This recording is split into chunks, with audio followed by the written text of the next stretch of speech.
नमस्कार, मी डॉक्टर अभिजित जाधव, रस्ते सुरक्षा अभियान कोल्हापूर।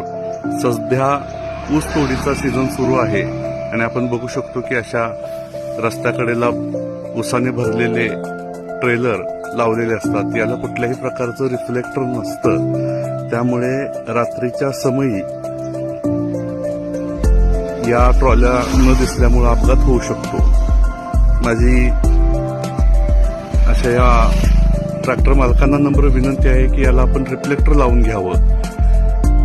रस्त्याच्या कडेला विरुद्ध बाजूला अशा प्रकारे या ट्रेलर लावल्यामुळे अपघात होऊ शकतो, तर वाहन चालकांनी सुद्धा थोडंसं सांभाळून अशा कॉर्नरच्या ठिकाणी